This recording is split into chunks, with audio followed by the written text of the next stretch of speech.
Hi everyone, my name is Abu Sharma Khan and I am a third year MBBS student at Jawaharlal Nehru Medical College, AMU Aligarh. And I am a mentor at Aditya Joshi Mentorship Program and I have scored 671 marks in NEET 2023. तो guys पहले मैं आपको AIIMS daily personal mentorship program के बारे में बता देता हूँ ज़रा सा। तो ये हमारा AIIMS daily personal mentorship program हमारा आ रहा है, ठीक है। आदित्य जोशी एप्लीकेशन पे इसकी सारी डिटेल्स आपको मिल जाएंगी।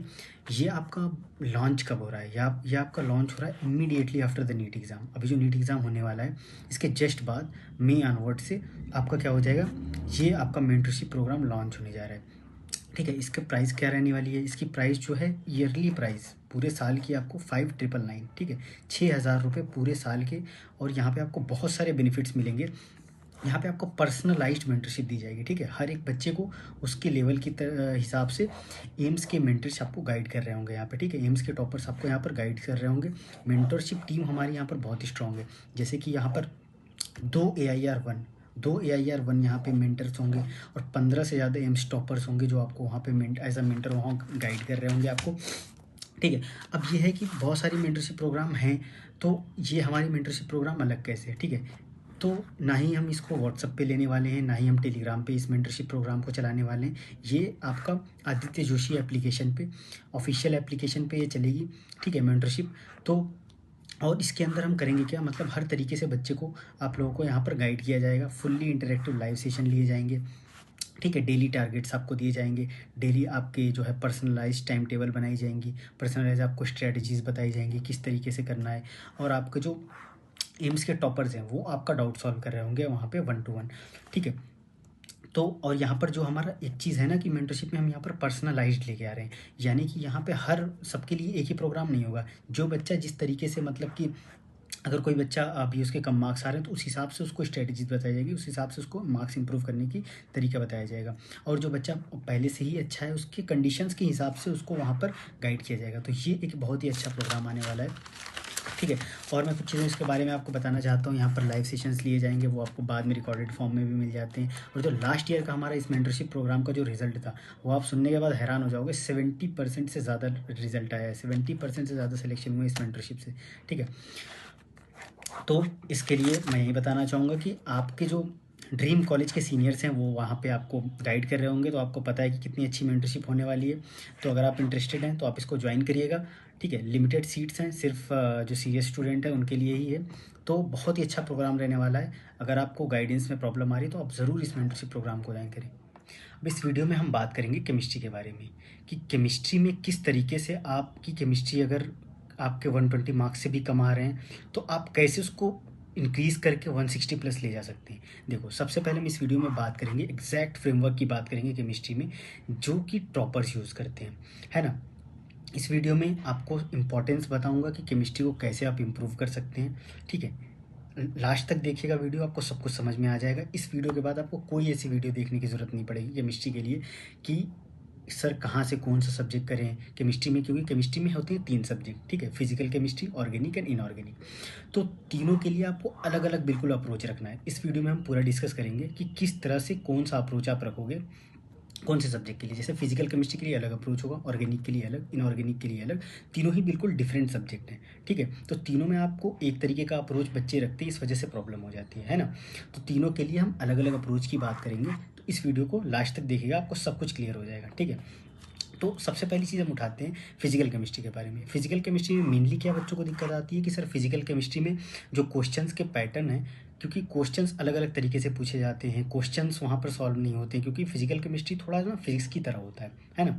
तो उसको आपको इस तरह से लेना है कि मतलब फिजिक्स की तरह थोड़ा सॉल्व करना है उसको। उसके अंदर फार्मूला बेस्ड क्वेश्चन आएंगे। और सबसे पहले हम 3 तरीके की बात करते हैं। 3 तरीके के क्वेश्चन पूछे जाते हैं फिजिकल केमिस्ट्री के अंदर। पहला जो आपका होता है वो आपका होता है डायरेक्ट फार्मूला बेस्ड क्वेश्चन, है ना। डायरेक्ट फार्मूला बेस्ड क्वेश्चन जो आते हैं,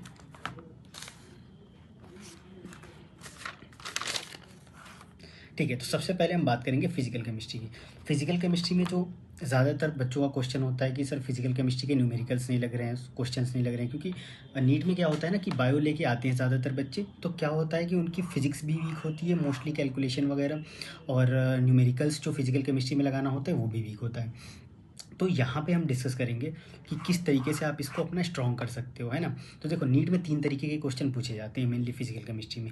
एक होता है आपका कैलकुलेशन बेस्ड क्वेश्चन, ठीक है। दूसरा होता है आपका डायरेक्ट फॉर्मूले से जो क्वेश्चन आता है, ठीक है। तो सबसे पहला जो होता है वो होता है direct formula based question. Direct formula based question आप ये समझ लो कि 40 से 50% क्वेश्चन डायरेक्ट फार्मूला बेस्ड आएंगे, ठीक है। तो आपको अगर फॉर्मूलेज याद हैं, ठीक है, और फॉर्मूलेज अगर फॉर्मूले आपको अच्छे से याद हैं, ठीक है, आपको सबसे पहले क्या करना है कि आपको फार्मूला शीट बनानी है फिजिकल केमिस्ट्री में, ठीक है। ये सबसे इंपॉर्टेंट पॉइंट है। आप फिजिकल केमिस्ट्री पढ़ते हो, नोट्स बनाते हो, किसी भी टीचर से पढ़ते हो, ठीक है। नोट्स बनाने के बाद आपको क्या करना है, उसको तो आप रिवाइज़ करते ही हो ऐसे नॉर्मली, ठीक है, रिवाइज़ करते ही रहना है। लेकिन उसको जब आप first revision second first revision कर रहे हो तो उसके अंदर वहाँ से आपको शॉर्ट नोट्स बनाने हैं, मतलब शॉर्ट नोट्स नहीं, मैं कहूँगा कि आपको फार्मूला शीट बनानी है बेसिकली, है ना।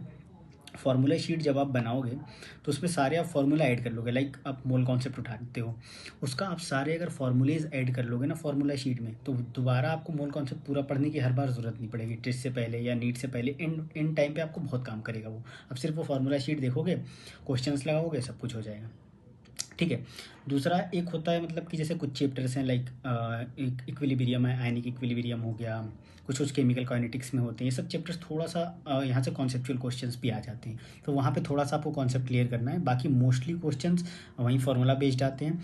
और एक चीज़ और आती है कि भाई मतलब फिजिकल केमिस्ट्री के क्वेश्चन की जो लैंग्वेज होती है ना वो बहुत टफ बना देते हैं वो लोग। तो आपको इसके लिए करना क्या है कि आपको सबसे पहले आपको जो है जो भी क्वेश्चन के अंदर बोला जा रहा है आपको उनके क्वेश्चन की लैंग्वेज में नहीं फंसना है।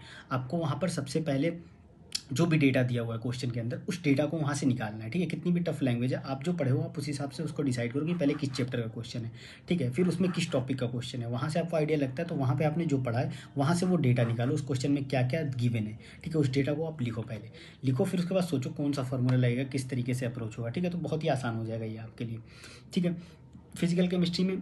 और आपका ये होता है कि कैलकुलेशन वाले क्वेश्चन में टाइम वेस्ट हो जाता है, तो आपको ये भी डिसाइड करना है, थोड़ा क्वेश्चन प्रैक्टिस आपको करना है। देखो बिना क्वेश्चन प्रैक्टिस, क्योंकि ये फिजिक्स के टाइप का सब्जेक्ट है, तो बिना क्वेश्चन प्रैक्टिस करे आपका काम नहीं चलेगा, है ना। तो क्वेश्चन प्रैक्टिस करोगे आपकी स्पीड भी बढ़ेगी, एक्यूरेसी भी बढ़ेगी, ठीक है। दूसरा हम सेकंड बात करते हैं ऑर्गेनिक केमिस्ट्री के बारे में। अब ऑर्गेनिक केमिस्ट्री में मेनली ये होती है कि सर नेम रिएक्शन नहीं याद रहती है, रिएक्शंस याद नहीं रहती। तो इसके लिए मैंने जो किया था मैं बताता हूँ आपको सबसे बेस्ट तरीका, ठीक है। तो आपको ऑर्गेनिक केमिस्ट्री में क्या करना है कि आपको जितनी भी नेमिंग रिएक्शंस, सबसे पहली बात मैं बताऊंगा कि ऑर्गेनिक केमिस्ट्री में भी कॉन्सेप्चुअल चीज़ें जो होती हैं लाइक जीओसी वगैरह में जो सारी चीज़ें आपको दी जाती हैं, ठीक है, जो कॉन्सेप्ट बेस्ड होती हैं कि किस तरह से रिएक्शन होता है, इलेक्ट्रोफिलिक रिएक्शन क्या होता है, न्यूक्लियोफिलिक क्या होता है, ठीक है, इलेक्ट्रोफाइल, न्यूक्लियोफाइल, कैटायन, कार्बोकैटायन, कार्बोयन, ये क्या होते हैं, किस तरीके से बनते हैं, इनका पहले बेसिक कॉन्सेप्ट आप जीओसी को अच्छे से रिवाइज कर लेना, अच्छे से देख लेना, ठीक है। ये कॉन्सेप्ट आपका क्लियर होने के बाद फिर जो नेमिंग रिएक्शंस आती है ना आगे सारे चैप्टर्स में, 12th वाले सेक्शन में, 11th वाले भी लास्ट वाले सेक्शन में, तो वहाँ पे आपको क्या करना है कि आपको एक शीट या फिर एक नोटबुक बनानी है अलग से रिएक्शन की, ठीक है। रिएक्शन नोटबुक बनाना बहुत ज़रूरी है, तभी आपको याद रहेगा, तभी आप शॉर्ट टाइम में बार बार आप उसको रिवाइज कर पाओगे, ठीक है। उसमें आपको लिखना क्या है, रिएक्शन नेम लिखोगे आप, कौन सी रिएक्शन है, लाइक एल्डोल कंडेंसेशन है या कोई भी रिएक्शन है, रिएक्शन का नाम लिखोगे, उसमें रिएजेंट क्या यूज़ होते हैं, रिएक्टेंट क्या है, प्रोडक्ट क्या फाइनल बन रहा है, ठीक है, ये करना है। अब इसके अलावा आपको ये डाउट होगा कि सर मैकेनिज्म को मैं भूल जाऊंगा इस तरीके से करूंगा, तो मैकेनिज्म सारी नहीं याद रखनी होती। एनसीईआरटी में जो कुछ कुछ मैकेनिज्म दी हुई हैं कुछ रिएक्शंस की, और उसके साथ साथ कुछ की आपको आप देखोगे पीवाईक्यूज़ में आप देखना या फिर क्वेश्चंस में भी पूछे जाते हैं टेस्ट सीरीज़ वगैरह के, वहाँ पे आपको पता चल जाएगा कुछ रिएक्शंस के इंटरमीडिएट प्रोडक्ट भी पूछते हैं, तो वो भी आपको इसी शीट में ऐड कर लेना जिसका पीवाईक्यू में पूछा गया है, ठीक है। इंटरमीडिएट प्रोडक्ट या फिर जो क्लास नोट्स में कराए जाते हैं वो भी ऐड कर लेना, ठीक है। कुछ ही रिएक्शन में होते हैं मैकेनिज्म, तो जिनकी मैकेनिज्म है वो आपको क्या करना है, लिखना नहीं है मैकेनिज्म, ठीक है। या तो आप शॉर्ट में लिख सकते हो यहाँ पर, या फिर आप ये रिएक्शन, रिएजेंट, रिएक्टेंट, प्रोडक्ट, ये जब देखोगे ये याद है, फिर आप इसको जब रिवाइज करो तो माइंड में सोचो कि मैकेनिज्म क्या था इसका, अगर याद आता है फिर तो ठीक है, नहीं याद आता है एक बार नोट्स खोल के देख लो, वैसे आप रिकॉल कर लोगे इसको मोस्टली, ठीक है। और इसको डेली का डेली आपको बार बार 10 to 15 मिनट्स बस डेली का इसको रिवाइज करते रहो, थोड़ा थोड़ा इसमें से रिवाइज करते रहो, आपको अलग से ऑर्गेनिक की नेमिंग रिएक्शन पढ़ने की ज़रूरत नहीं पड़ेगी। बाकी मैंने स्टार्टिंग में बता दिया कि आपको जीओसी वगैरह का बेसिक कॉन्सेप्ट क्लियर रखना है, तो आपका ऑर्गेनिक में फिर ज़्यादा कुछ बचता नहीं है, ईजिली आपका हो जाएगा, ठीक है। इसको आप 10-15 मिनट अच्छे से रिवाइज करना डेली बेसिस पे, कोई दिक्कत नहीं आएगी। बाकी देखो जो आपका इन ऑर्गेनिक में होता है ना, पीवाईक्यूज़ बहुत ज़रूरी है सॉल्व करना, यहाँ पे भी पीवाईक्यूज़ बहुत ज़रूरी हो जाती है, क्योंकि वही चीज़ें कई बार आ जाती हैं एज इट इज़ उठ के, और जब आप यहाँ पे क्वेश्चन करोगे ना तो आपको समझ में आएगा, प्रैक्टिस अच्छे से याद रहेंगी चीज़ें, ठीक है। अब आ जाते हैं तीसरे नंबर पे इनऑर्गेनिक केमिस्ट्री के बारे में। इनऑर्गेनिक केमिस्ट्री में सबसे ज़्यादा डाउट यही आते हैं कि सर एनसीईआरटी कितनी इंपॉर्टेंट है, एनसीईआरटी को कैसे पढ़ें वो नहीं याद हो रहा है। तो सबसे पहली बात ये जान लो कि इनऑर्गेनिक के अंदर NCERT is the most important. NCERT के डायरेक्ट लाइन से क्वेश्चन आ जाते हैं, ठीक है। तो डायरेक्ट एनसीईआरटी के लाइन से क्वेश्चन आते हैं, तो ये आपको कवर करना बहुत ही ज़्यादा ज़रूरी है, ठीक है। अब क्या करना है यहाँ पे आपको कि आपको सबसे पहले आप जो क्लास में आप जो भी लेक्चर करते हो उसके बाद आप नोट्स बनाते हो, क्लास नोट्स, है ना। तो जब आप इनऑर्गेनिक में डायरेक्ट एनसीईआरटी मत पढ़ो, मैं ये बोलूँगा। सबसे पहले आपको क्या करना है, आपको नोट्स रिवाइज़ करनी है। जो भी चैप्टर पढ़ने जाना है उसका पहले आप नोट्स रिवाइज़ करो, ठीक है। नोट्स रिवाइज़ करने के जस्ट बाद आप एनसीईआरटी उठाओ, एनसीईआरटी की लाइन बाय लाइन आप पढ़ोगे, ठीक है। तो इस टाइम पे क्या होगा, अगर आप डायरेक्ट एनसीईआरटी पढ़ने जाओगे ना तो आपको बहुत सारी चीज़ें समझ ही नहीं आएंगी अच्छे से, ठीक है, कि क्या कहना चाह रहा है। उसकी लाइंस थोड़ी टफ होती है कई बार। तो आप पहले नोट्स रिवाइज करो, फिर एनसीईआरटी लाइन पे जाओ। मैं ऐसा क्यों बोल रहा हूँ मैं आगे बताता हूँ, ठीक है। अब आपको वहाँ पे हाईलाइट करनी है चीज़ें, सारे कुछ हाईलाइट करना है नहीं। क्या हाईलाइट करना है, जो आपके क्लास नोट्स में जो कॉन्सेप्ट्स नहीं हैं, जो क्लास नोट्स में वो वहाँ आके भी हाईलाइट करोगे कोई मतलब नहीं, इंपॉर्टेंट है फिर भी हाईलाइट मत करो। क्यों? क्योंकि अगर नोट्स में है तो आप नोट्स रिवाइज करोगे एग्जाम से पहले, है ना। तो जो नोट्स में नहीं है वो आपको यहाँ पर एनसीईआरटी की लाइन में हाईलाइट करनी है। या फिर जो नोट्स में अगर है भी और एनसीईआरटी में बहुत ही अलग तरीके से किसी अलग अलग लैंग्वेज में लिखा है और इंपॉर्टेंट है, आपको लगता है कि एज इट इज़ ये लाइन उठ के आ जाएगी तो मैं कन्फ्यूज़ हो सकता हूँ एग्जाम में, उन लाइन्स को मार्क कर लो, हाईलाइट कर लो बस, लिमिटेड, ठीक है। और एनसीईआरटी के जो टेबल्स हैं ना वो बहुत इंपॉर्टेंट है इनऑर्गेनिक के अंदर। जो भी आपके ट्रेंड्स होते हैं, आयनाइजेशन एंथैल्पी हो गई, इलेक्ट्रोनेगेटिविटी हो गई, और भी जितने भी आपके ट्रेंड्स वाली चीज़ें हैं कि कहाँ से कहाँ घटेगी, कहाँ से कहाँ बढ़ेगी, ये सब बहुत इंपॉर्टेंट है। और इनऑर्गेनिक में आप एक चीज़ ध्यान रखना, मोस्ट इंपॉर्टेंट है कि एक्सेप्शंस ही ज़्यादा नीड में पूछे जाते हैं। एक्सेप्शन उन्हें पता है कि आप वहीं भूलोगे, नॉर्मल तो सबको पता होता है, एक्सेप्शन जहाँ आप भूलोगे वहीं से वो क्वेश्चन बनाएंगे। एक्सेप्शंस याद रखना है और ट्रेंड्स अच्छे से याद रखना है। और पी वाई क्यूज़, अब आप ये सोचोगे सर मुझे पता कैसे चलेगा कि एनसीईआरटी में क्या इंपॉर्टेंट है क्या नहीं है, वो पता चलेगा पी वाई क्यू से, ठीक है। आप एक बार पी वाई क्यू लगाओगे, वहाँ से आप नोटिस करो कि कहाँ से ज़्यादा क्वेश्चन आ रहा है। आयनाइजेशन एंथैल्पी से आ रहा है, इलेक्ट्रोनेगेटिविटी से आ रहा है, इलेक्ट्रॉन एफिनिटी से आ रहा है, या और भी जो भी टॉपिक्स हैं, ठीक है। कहाँ से किसी चैप्टर में किस टॉपिक से ज़्यादा क्वेश्चन पूछे जा रहे हैं, कौन से एक्सेप्शन ज़्यादा पूछे जा रहे हैं, किस टॉपिक से ज़्यादा क्वेश्चन बन रहा है, वहाँ से आपको पता चल जाएगा क्या ज़्यादा इंपॉर्टेंट है। उस हिसाब से आपको हाईलाइट करनी है। सिर्फ वही चीज़ें ध्यान रखना, वही चीज़ें सिर्फ हाईलाइट करनी है जो आपके नोट्स में नहीं है, वरना पूरा का बाड़ा हो जाएगा। वहाँ भी पढ़ोगे फिर यहाँ भी पढ़ोगे। ये सब क्यों कराया जा रहा है पता है? क्योंकि जब तक आप कंसाइज नहीं करोगे ना अपनी चीज़ों को, तो आप लास्ट टाइम पे, लास्ट मोमेंट का मेरा मतलब है, या तो आप जब फाइनल टेस्ट दोगे तो टेस्ट से पहले, या फिर नीट देने जाओगे तो नीट से पहले आप उसको रिवाइज कर पा रहे हो या नहीं। ओके, अब हम बात करते हैं कि मोस्ट रिपीटेड मिस्टेक्स जो बच्चे करते हैं केमिस्ट्री के अंदर, नीट के अंदर, ठीक है। यहाँ पे हम बात करते हैं, सबसे पहले अलग अलग देखेंगे, फिजिकल केमिस्ट्री का अलग, ऑर्गेनिक, इनऑर्गेनिक। सबसे पहले फिजिकल की बात करते हैं। फिजिकल केमिस्ट्री में बच्चे जो सबसे ज़्यादा गलती करते हैं ना नीट के अंदर, ये गलतियाँ इसलिए बताई जा रही हैं कि आप ये गलती मत करना। अगर ये आप सारी गलतियों से बच जाते हो तो मैं गारंटी के साथ बोलता हूँ कि आप बहुत अपना टाइम बचा लोगे और अपना बहुत, आप बहुत जल्दी से अपना स्कोर इंप्रूव कर पाओगे। इन गलतियों से आपको बचना है सबसे पहली चीज़ फिजिकल के अंदर। क्योंकि बच्चों का क्या होता है, थ्योरी वो होता है ना कि केमिस्ट्री में इनऑर्गेनिक जिस तरह से पढ़ते हैं कि थ्योरी पढ़ के कई बार बहुत सारी चीज़ें हो जाती हैं। उतने क्वेश्चन अगर नहीं भी करते हो तो आप चीज़ें याद हैं, आपको ट्रेंड्स वगैरह याद हैं, सारी चीज़ें अच्छे से याद हैं, तो आप कई बार कर लेते हो क्वेश्चन। बस फिजिकल के अंदर आप जब तक, फिजिक्स है बिल्कुल, फिजिकल केमिस्ट्री आप जब तक प्रैक्टिस नहीं करोगे आपका इंप्रूव नहीं होगा, आप नहीं कर सकते सॉल्व क्वेश्चन, ठीक है। तो बच्चे सिर्फ थ्योरी पढ़ते रहते हैं और क्वेश्चन प्रैक्टिस नहीं करते, ये पहली गलती करते हैं, ठीक है, बहुत बड़ी गलती है। दूसरी चीज़ क्या है कि वो वही जो मैंने बताया ना पहले भी आपको, कि क्वेश्चन की लैंग्वेज में ही फंस जाते हैं। इतना टफ क्वेश्चन की लैंग्वेज कई बार बना देते हैं ना फिजिकल के अंदर कि बच्चे देख के डर जाते हैं कि पता नहीं क्या पूछती है, बट वो होता है बिल्कुल कॉन्सेप्ट ईजी, जो आप पढ़ के आए हो बहुत अच्छे से आता है आपको। तो उसके अंदर आपको मैंने जो बताया कि आपको क्या करना है, गिवन डेटा को पहले लिख लेना है, क्या क्या उसके अंदर गिवन है, उसके बाद उस क्वेश्चन को सॉल्व करने की कोशिश करनी है, ठीक है, तो आसानी से हो जाएगा। तीसरी चीज़ क्या होती है, कई बार ऑप्शंस में ना कैलकुलेशन मिस्टेक कर देते हैं बच्चे। ऑप्शंस पास पास में होते हैं तो कैलकुलेशन मिस्टेक बहुत हो जाता है। कई बार काफ़ी टफ कैलकुलेशन होती है फिजिकल केमिस्ट्री के अंदर, है ना। तो वहाँ पे आपको थोड़ा सा टाइम देना है, ये नहीं सोचना है कि हर क्वेश्चन का आसानी से हो गया, एकदम से कैलकुलेशन ईजी था तो उसका भी होगा, ठीक है। फिजिकल केमिस्ट्री में कई बार टफ कैलकुलेशन होती है तो उसके लिए भी आपको तैयार रहना है, ठीक है। और फिजिकल केमिस्ट्री में मैंने आपको बताया था फार्मूला शीट ज़रूर बनाना है, तभी काम होगा, वरना दिक्कत हो जाएगी। ऑर्गेनिक की बात करते हैं, सबसे ज़्यादा गलतियाँ जो करते हैं लोग ऑर्गेनिक में वो है कि अच्छे से रिवाइज़ नहीं करते हैं, ठीक है। जैसा मैंने ये बताया था आपको कि सबसे पहले आपको क्या करना है, रिएक्शन की आपको शीट बनानी है या एक नोटबुक बनानी है, ठीक है। उसको बार बार रिवाइज़ करते रहना है, एटलीस्ट डेली बेसिस पे आपको समझ लो रिवाइज़ करते रहना है उसको। अगर आप वो चीज़ रिवाइज़ नहीं करोगे तो वो वोलेटाइल होता है, पक्का भूलोगे आप, फिर आप गलत करके आ जाओगे, ठीक है। तो रिवीजन करना बहुत ज़्यादा ज़रूरी है इसका, ठीक है। उसके बाद हम सेकंड चीज़ बात करते हैं ऑर्गेनिक के अंदर।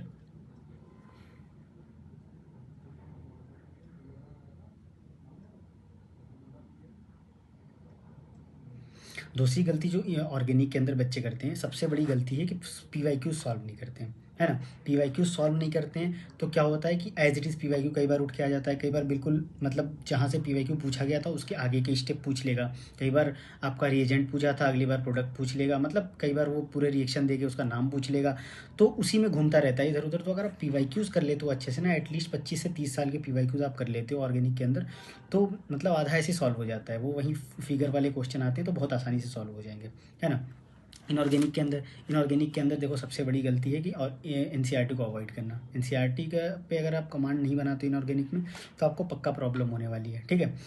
तो एनसीईआरटी को बिल्कुल भी अवॉइड नहीं करना। जिस तरीके से मैंने बताया उस तरीके से आपको एनसीईआरटी को अप्रोच करना है, ठीक है। पहले आपको क्या करना है, सबसे पहले आप अपना नोट्स रिवाइज़ करोगे, उसके बाद एनसीईआरटी जाके रीड करोगे लाइन बाय लाइन। वहाँ जो नोट्स में नहीं है वो एनसीईआरटी में हाईलाइट करना है, ठीक है, या फिर जो इंपॉर्टेंट है वो हाईलाइट करना है। टेबल को ज़रूर गो थ्रू करना है एनसीईआरटी वाले, ठीक है, इनऑर्गेनिक केमिस्ट्री के अंदर। और जो भी आपके ट्रेंड्स हैं ना, लाइक मैंने बताया था कि acidic strength, basic strength, size, और जो आपके होते हैं ionisation enthalpy, electron gain enthalpy, जितने भी इस तरह के ट्रेंड होते हैं ना कि पी ब्लॉक में जब आप जाओगे तो यहाँ से यहाँ जाने पर, ऊपर से नीचे जाने पर ये बढ़ता है, वो बढ़ता है, ये घटता है, वो घटता है, ये। तो ये सारे जितने भी ट्रेंड्स होते हैं ना, इनको आपको अलग से एक शॉर्ट नोट्स बनानी। जितनी भी पूरे इनऑर्गेनिक में जितने ट्रेंड्स हैं ना, सारे आपको एक जगह पे लिखने हैं। कहाँ किसका एसिडिकेशन ज़्यादा है, basic strength, size, etcetera etcetera, जितनी भी चीज़ें हैं उसका एक शॉर्ट नोट्स बनाना है और सारी चीज़ें उसके अंदर ऐड कर लेंगे। ये सारी चीज़ें आपको इतना काम करेंगी ना, लास्ट मोमेंट में आप मतलब थैंक यू बोलोगे मुझे आके बाद में, इतना आप ये आपको हेल्प करेंगी। तो फिर से मैं एक बार थोड़ा सा समराइज़ करता हूँ। फिजिकल केमिस्ट्री के अंदर आपको फार्मूला शीट बनाओगे, वो लास्ट टाइम पे काम करेगा। ऑर्गेनिक के अंदर जो आप नेम रिएक्शन की शीट बनाओगे, जो नोटबुक बनाओगे, वो आपको लास्ट टाइम पे बस वहीं देख के जाना है, सब कुछ हो जाएगा। इनऑर्गेनिक के अंदर जो आप शॉर्ट नोट्स बनाओगे, सारे ट्रेंड्स वगैरह, सारे शॉर्टकट्स के, वो सारी यहाँ पे कवर हो जाएगी, ठीक है। तो गाइज़ अब बात करते हैं कि लास्ट 45 डेज़ में आप केमिस्ट्री के लिए कैसे प्लान करोगे कि आप जितना बेस्ट पॉसिबल है उतना आप इम्प्रूव कर पाओ अपना केमिस्ट्री का मार्क्स। तो सबसे बेस्ट तरीका मैं बताता हूँ आपको। सबसे पहले आपको 2 से 3 घंटे निकालना है, ठीक है, केमिस्ट्री के लिए 2 से 3 घंटा डेली निकालना है, ठीक है। उसमें क्या करना है, सबसे पहले मैं फिजिकल केमिस्ट्री के लिए बात करता हूँ। तो आपको यहाँ पर जो है ना रिवर्स स्ट्रेटजी यूज़ करनी पड़ेगी, ठीक है। क्योंकि अगर भेड़ चाल वाली स्ट्रेटजी यूज़ करोगे कि आप पहले जा रहे हो, फिर से पूरा फुल नोट से रिवाइज कर रहे हो, फिर जा रहे हो क्वेश्चन लगा रहे हो, तो उतना टाइम आपके पास नहीं होता, क्योंकि आपको फिजिक्स में भी बहुत सारा टाइम देना है और आपका आधा पोर्शन जो नीट का होता है वो होता है बायोलॉजी, वहाँ भी आपको टाइम देना है। तो आपको सबसे पहले फिजिकल केमिस्ट्री में क्या करना है कि आप किसी भी एक चैप्टर का एक दिन में उठाओगे, ठीक है। एक चैप्टर को आप पकड़ोगे, उसमें क्या करोगे, आप सीधा उसके क्वेश्चंस उठाओगे, क्योंकि आप पहले पढ़ चुके हो, है ना, कहीं ना कहीं आप पढ़े होगे। तो आप सीधे उसके क्वेश्चंस उठाओगे, सीधा क्वेश्चंस पहले सॉल्व करोगे। एटलीस्ट आपको मिनिमम 40-50 क्वेश्चन उठाने हैं। वेराइटीज़ ऑफ क्वेश्चन होने चाहिए जो करीब करीब हर टॉपिक को कवर करे, ठीक है। 40-50 क्वेश्चन आपको उठाने हैं, उनको पहले सॉल्व करना है। फिर उसके बाद जो सही होगा वो तो ठीक है, जो आपके गलत होते हैं उनको आपको देखना है कि वो क्वेश्चंस की अच्छे से एनालिसिस करनी है, ऐसे छोड़ नहीं देना है ना। जो गलत हो, मान लो 50 क्वेश्चन में से आपके 35 सही होते हैं, ठीक है। तो जो 15 क्वेश्चन गलत हैं उसको आपको उठाना है। वो 15 क्वेश्चन किस किस टॉपिक से आए, क्या वो किसी फार्मूले से आए थे, वो आप फार्मूला भूल गए, तुरंत आपको वहाँ पे जाना है, जा करके आपको देखना है वो फार्मूला क्या है, दोबारा उसको तुरंत लर्न करना है। या फिर वो कोई ऐसा कॉन्सेप्ट था जो आप भूल गए हो, तो वो जाके तुरंत सिर्फ उतने टॉपिक को ही रिवाइज करना है। उसमें सिर्फ आपको 2 से 3 मिनट, मैक्सिमम 5 मिनट लगेगा, ठीक है। तो इससे होगा क्या कि आपका इस तरीके से अगर आप जाओगे ना, तो आपका जो भी चीज़ नहीं आती है वो आपका तुरंत से आपका वीक एरिया पता चलेगा और तुरंत आप जाकर उसको सही कर लोगे। और जो चीज़ आपको आती है उसका तो आप सही कर रहे हो, उसका क्वेश्चन प्रैक्टिस भी हो रहा है, वो रिकॉल भी हो रहा है, तो उसके सारे फॉर्मूलेस भी आपको रिकॉल होंगे अच्छे से, ठीक है। तो ये बेस्ट स्ट्रेटजी है फिजिकल केमिस्ट्री के लिए। अब हम बात करते हैं ऑर्गेनिक के लिए। ऑर्गेनिक में आपको क्या करना है, जैसा मैंने पहले बताया था, आपने रिएक्शन चार्ट बनाई हुई है, आपको वो जाके सीधा रिवाइज करना है, सारे रिएक्शन चार्ट्स रिवाइज कर लेने हैं। फिर उसके बाद आपको क्वेश्चन प्रैक्टिस पे जाना है। क्वेश्चन प्रैक्टिस में मैं जहाँ भी क्वेश्चन प्रैक्टिस बोल रहा हूँ ना, वहाँ पे ये नोन है कि सबसे पहले अगर आपने पीवाईक्यूज़ नहीं किए अच्छे से तो पहले नीट के पीवाईक्यूज़ करोगे। अगर पीवाईक्यूज़ बहुत अच्छे से कर लिए हैं तो फिर आप और भी क्वेश्चंस कर सकते हो, किसी भी कोचिंग के मॉड्यूल से कर सकते हो, या जो भी आपने सोर्स यूज़ किया है वहाँ से वेराइटीज़ ऑफ क्वेश्चन होनी चाहिए थोड़े उसके अंदर, ठीक है। तो ऑर्गेनिक में हम बात कर रहे थे रिएक्शन चार्ट सबसे पहले आप रिवाइज करोगे, उसके बाद सीधे आप क्वेश्चन प्रैक्टिस करोगे। यहाँ भी सेम स्ट्रेटजी रहेगी। जो क्वेश्चंस गलत होते हैं उन वो जिस कॉन्सेप्ट से, जिस टॉपिक से थे, वो जाके तुरंत सिर्फ उन टॉपिक्स को पढ़ना है, ज़्यादा टाइम नहीं लगेगा, बिल्कुल वो चीज़ें क्लियर हो जाएंगी। तो अगली बार वो क्वेश्चन गलत ना हो, बस आपको ये ध्यान रखना है, ठीक है। फिर आ जाते हैं ऐसे इनऑर्गेनिक में। इनऑर्गेनिक में आपको क्या करना है कि जो आपने यहाँ पर जो आपने पहले तो आपको नोट्स रिवाइज करते रहना है, उसके साथ साथ जो आपने एनसीईआरटी के अंदर हाईलाइटेड पॉइंट्स रखे थे, जो नोट्स में नहीं थे वो हाईलाइट किए थे आपने एनसीईआरटी के अंदर, और जो भी टेबल थे उनको आपको रेगुलर बेसिस पे रिवाइज करते रहना है और आपको क्वेश्चन प्रैक्टिस करते रहना है। यहाँ भी सेम स्ट्रेटजी रहेगी, रिवर्स स्ट्रेटजी जिसको मैं बोलता हूँ कि पहले क्वेश्चन प्रैक्टिस करेंगे, वहाँ से जो चीज़ें गलत हो रही है वो जाके पढ़ लेंगे। इससे क्या होगा ना, जब आप हम कोई चीज़ गलत करते हैं, मेरे टाइम पे भी होता था, जब मैं कोई चीज़ गलत करता था ना उसको, तो वो एकदम से लगता था कि भाई मेरे 5 नंबर माइनस हो गए। तो वो चीज़ एक होती थी कि क्या गलत हो गया, तो एकदम से जब जाके आप जब नोट्स खोलोगे ना वहीं टॉपिक, ठीक है, तो आप वहाँ पे एक्टिवली उसको एकदम से आपके दिमाग में स्टिक कर जाएगी, मैंने ये चीज़ टेस्ट में या मैंने क्वेश्चन प्रैक्टिस में गलत की थी, फिर जाके आप देखोगे एकदम से वो चीज़ दिमाग में स्टिक रहेगी, नीट में एकदम से याद आ जाएगी वो चीज़ें, ठीक है। दोबारा वो क्वेश्चन आता है तो इससे आपका मार्क्स एकदम से इंप्रूव होगा, मैंने यही किया था, ठीक है। तो ये हो गया लास्ट 45 डेज़ की आपकी स्ट्रेटजी, ठीक है। तो ये था हमारा, केमिस्ट्री की सारी चीज़ें निपट गई हैं। तो गाइज़ इसको अगर आप फॉलो कर लेते हो तो आपका कुछ भी मतलब बचा नहीं रहेगा। इस तरीके से आप अप्रोच करोगे तो आप आराम से 160 प्लस, और आपकी अगर अच्छे से आप मेहनत करते हो तो आराम से आप 175 180 भी स्कोर कर सकते हो, बहुत आराम से, ठीक है। बिल्कुल कठिन नहीं है, बहुत आसान होता है केमिस्ट्री में स्कोर करना, बस आपको तीनों सब्जेक्ट में अलग अलग तरीके की अप्रोच रखनी है, ठीक है, क्योंकि तीनों सब्जेक्ट बिल्कुल अलग है, अलग अप्रोच रखना है, ठीक है। तो ठीक है, अच्छे से पढ़ाई करते रहिए, मेहनत करते रहिए, और वीडियो अगर अच्छी लगी तो वीडियो को लाइक करिएगा, शेयर करिएगा, और ऐसी और भी अच्छी अच्छी वीडियोस देखने के लिए, हेल्पफुल वीडियोस के लिए आप इस चैनल को सब्सक्राइब कर लीजिए।